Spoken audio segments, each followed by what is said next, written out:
Karibu kwenye Moyo wa Malezi. Mwanzo wa ujauzito ni sawa na mbegu inapokuwa inachipua. Mama mjamzito katika hiki kipindi ndio kipindi ambacho mama mjamzito anakuwa anahisi kichefuchefu, mama mjamzito anahisi kutapika, mama mjamzito anakuwa anajihisi ndivyo sivyo. Ni kipindi ambacho mtoto anakuwa anatengenezwa vizuri katika tumbo la mama. Na ni kipindi ambacho mama mjamzito anakuwa anajiuliza maswali. Anakuwa anajiambia tumboni kwangu kuna tofauti. Ninaona kasoro, mwili wake anakuwa hausikii vizuri. Ni kipindi cha muhimu sana kwa sababu ni kipindi ambacho mtoto anakuwa anatengenezwa katika mwili wa mama. Leo katika Moyo wa Malezi tunaenda kuzungumzia kipindi cha mwanzo kabisa ambacho ni kipindi cha muhimu, kipindi cha msingi sana kwa mama mjamzito ambacho ni mwezi wa kwanza mpaka mwezi wa 3. Hii ni miezi ambayo mama mjamzito anakuwa anahisi mwili wake kama vile ni wa tofauti. Tutaenda kuzungumzia kwa series, tutaonyesha vyakula sahihi vinavyopaswa kula mama mjamzito kuanzia mwezi wa kwanza mpaka wa 3. Pia video nyingine itafuata, tutaonyesha mwezi wa 4, wa 5 na wa 6. Video nyingine tutaonyesha vyakula sahihi mwezi wa 7, wa 8 na wa 9. Mimi ninaitwa Muhere Madam. Kama bado haujasubscribe kwenye chaneli yetu ya Moyo wa Malezi, karibu ufanye hivyo sasa hivi, kwa sababu tunakuletea maarifa sahihi kabisa kwa ajili ya kwako, afya yako, familia yako na jamii nzima. Una uwezo wa kutupigia simu au kututumia ujumbe kwa namba 0754579224. Aina ya kwanza ya vyakula kwa mama ambaye ni mjamzito ana mimba yenye umri wa mwezi mmoja mpaka miezi mitatu ni vyakula vyenye folic acid, ambayo hii ni muhimu sana katika ukuaji wa mtoto. Vyakula vyenye jamii ya folic acid ni dhahabu kwa mama ambaye ana mimba changa, kwa sababu hapo ndipo mtoto ambapo anakuwa. Vile vyakula vinamsaidia katika ukuaji wa neva, vinamsaidia katika mtoto anapokuwa tumboni asizaliwe na maambukizi ya magonjwa mbalimbali, kwa sababu vile vyakula vinakuwa vinamlinda yule mtoto kule tumboni kwa mama yake. Kwa hiyo vyakula vyenye jamii ya folic acid ni vizuri, kwa mama mjamzito mwenye mimba changa ni dhahabu kwake, anapaswa atumie hivyo vyakula. Hivyo vyakula ni vyakula gani basi? Hivyo ni vyakula kama vile mboga za majani, ambavyo kwa mfano anaweza akapata spinach na matembele. Pia huyu mama anatakiwa apate parachichi, anatakiwa pia apate machungwa, anatakiwa apate karanga na mbegu za kunde. Hivyo vitu vinamsaidia sana mama mjamzito mwenye mimba yenye umri wa mwezi mmoja mpaka miezi mitatu. Hivi vitu ni vya msingi sana kwake. Hata kama unajisikia una kichefuchefu, hata kama unajisikia kutapika, unashauriwa ule kidogo kidogo, kwa sababu vinakusaidia sana na pia ni muhimu sana kwa ukuaji wa mtoto, kwa sababu mtoto sasa ndio anaanza kutengenezwa. Anatengenezwa kwenye ubongo, akili yake, anatengenezwa kwenye nervous system, anatengenezwa pia ili aweze kuepukana na magonjwa mbalimbali ambayo yanaweza yakamwathiri mtoto anapokuwa tumboni kwa mama yake. Aina ya pili ya vyakula ni wanga bora. Huu wanga bora ni mzuri sana kwa sababu unamsaidia mama mjamzito mwenye mimba changa kupambana na kichefuchefu na uchovu. Kichefuchefu kwenye ile miezi ya mwanzo, mwezi wa kwanza mpaka wa 3, ni jambo la kawaida kabisa kwa mama mjamzito. Kwa hiyo atahisi kichefuchefu, atatapika, hali ya mwili itabadilika. Kwa hiyo ili aweze kuwa na nguvu, ili pia aweze kupunguza uchovu, anatakiwa apate wanga bora. Huo wanga bora basi unatokana na vyakula gani? Apate mkate wenye ngano imara. Huo mkate wenye ngano imara ni mkate ambao una ngano ambazo hazijakobolewa. Pia apate ule wali wa kahawia. Apate viazi vitamu.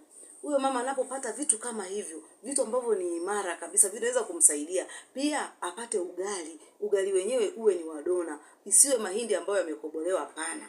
Apate ugali wa dona. Ugali kazuri, karaini, anapikwa pale, anachanganywa vizuri, labda anaweza akachanganya hata na unga wa udaga wanaita watu wengine, au makopa kwa makabila mengine. Anachanganya kidogo, kiugali kinakuwa laini, kinaleta hamu ya kula. Kwa hiyo anaweza akala vizuri, akatumia hata na mboga yoyote ambayo anasikia kwamba ana hamu nayo. Mama mwenye mimba yenye mwezi mmoja mpaka miezi mitatu hashauriwi, hatukushauri kabisa kula vyakula vyenye sukari nyingi na kula vyakula vyenye mafuta. Vyakula vyenye sukari nyingi vitakusumbua na vyakula vyenye mafuta vitakufanya upate kichefuchefu na uweze kutapika. Hivyo pata vyakula vyenye wanga imara.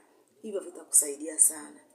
Aina ya tatu ya vyakula ni vyakula vya protini. Hivi vyakula vya protini vinasaidia ujenzi wa misuli ya mtoto, unasaidia ujenzi wa neva za mtoto, unasaidia kujenga viungo vya mtoto, yaani unamjenga mtoto moja kwa moja. Hivi ni vyakula ambavyo ni msingi imara sana kwa mtoto anapokuwa tumboni. Hivi vyakula vinamsaidia mtoto na pia vinamsaidia mama. Tishu zinajengwa vizuri kupitia protini. Kwa hiyo vyakula kama mayai, samaki, dengu, mbegu zote kama maharage ni vyakula ambavyo vinamfaa sana huyu mama mjamzito. Samaki wapikwe vizuri kwa sababu unakuta wakati mwingine kama samaki ni wabichi wanaweza kuleta kichefuchefu. Kwa hiyo samaki wapikwe vizuri waive. Mayai yachemshwe vizuri yaive, dengu zipikwe vizuri ziive. Hii itasaidia sana kuepusha pia maambukizi ya magonjwa ambayo yanasababishwa na vyakula. Kwa hiyo vyakula vipikwe vizuri, mtoto anapokuwa tumboni apate protini kupitia mama yake. Mama anapokuwa anakula vile vyakula inakuwa inamsaidia yeye na inamsaidia mtoto aliyeko tumboni kwake. Aina ya 4 ya vyakula ambavyo huyu mama mwenye mimba yenye umri wa mwezi mmoja mpaka miezi mitatu anatakiwa kupata maji na matunda. Huyu mama anatakiwa apate maji ya kutosha mwilini kwake, apate na matunda. Kwa nini tunashauri apate maji, apate na matunda? Tunashauri apate maji na matunda kwa sababu maji yanasaidia kumpunguzia mama uchovu. Pia yanasaidia kumuondolea mama kizunguzungu. Mama ambaye hapati maji ya kunywa ya kutosha anapokuwa na ujauzito mchanga, hiyo itamfanya mama apate kizunguzungu. Na pia itamfanya mama awe anachoka. Mwili unakuwa unachoka kwa haraka. Kwa hiyo anatakiwa apate maji, apate matunda. Matunda anaweza akapata nanasi kwa kiasi kidogo, akapata tikiti maji, akapata tufaa. Hayo ni matunda mazuri sana ambayo yanamfaa mama mjamzito mwenye mimba yenye umri wa mwezi mmoja mpaka miezi mitatu. Maji yanatakiwa kwa kiwango mwilini mwake. Hata kama anajisikia wakati mwingine kama hataki kunywa maji au anajisikia kichefuchefu, mama unatakiwa unakunywa kidogo kidogo. Kunywa kidogo pumzika, kunywa kidogo pumzika. Sio usubiri wakati tu una kiu, hapana. Kunywa tu kidogo kidogo. Uhakikishe kwa mfano wakati mwingine unamaliza hata lita 2, lita 3 kwa siku, itategemea pia na uzito wako. Ni vizuri sana pia kupima uzito, ukashauriwa kwamba maji kiwango gani unatakiwa unywe kwa siku, wewe mama ambaye una uzito au una ujauzito wa mwezi mmoja mpaka miezi mitatu. Hoja namba 5, tutaangalia vyakula ambavyo huyu mama mwenye mimba yenye mwezi mmoja mpaka miezi mitatu anatakiwa aepuke. Mama mjamzito mwenye mimba changa anatakiwa aepuke sana vyakula vibichi kama nyama mbichi, samaki wabichi, mayai, vitu ambavyo havijaiva vizuri. Hivyo huwa vinaleta kichefuchefu sana kwa mama ambaye ana mimba changa. Pia mama mwenye mimba changa anatakiwa aepuke pombe. Asinywe pombe kwa afya ya mtoto wake. Pia aepuke vitu vyenye kafeini nyingi. Hivyo vitamsaidia mama mjamzito kuhakikisha kwamba ukuaji wa mtoto kwenye tumbo lake anakuwa vizuri. Usalama wa mtoto tumboni ni usalama wa mama pia. Mama anapokuwa salama, anapochagua vitu sahihi vya kula, anakuwa amemlinda mtoto wake. Anamsaidia mtoto wake katika ukuaji wa ubongo, anamsaidia mtoto wake katika ukuaji wa viungo vya mwili, atakuwa amemsaidia mtoto wake katika nervous system. Mtoto anakuwa vizuri. Mtoto atakuja kuwa baadaye na akili, ana uwezo mzuri kwa sababu mama amechagua vitu vya kula, amezingatia kula afya na sio kula sumu. Mama mjamzito mpendwa, katika hii miezi ya mwanzo inawezekana unakumbana na changamoto nyingi sana. Unakumbana na kichefuchefu, unakumbana na kutapika, unakumbana na mabadiliko ya mwili. Hiyo isikukatishe tamaa. Kumbuka, kila kijiko kimoja unachokula na kuweka katika mdomo wako na kila tone la maji unalokunywa ni mchango mkubwa sana kwa afya yako na kwa afya ya kiumbe kinachokuwa katika tumbo lako.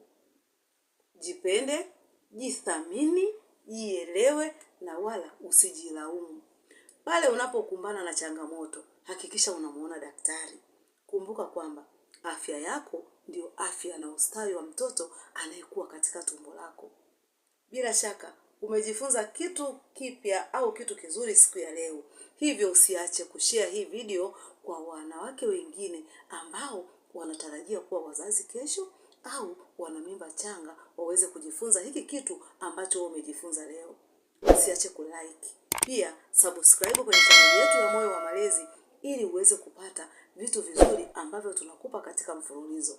Tukutane katika video nyingine inayofuata ambapo tutaenda kuangalia mama mjamzito anapaswa kula nini katika ujauzito, mimba inapokuwa ina miezi 4 mpaka miezi 6. Asante, tukutane tena kwenye video nyingine inayofuata. Mungu akubariki sana.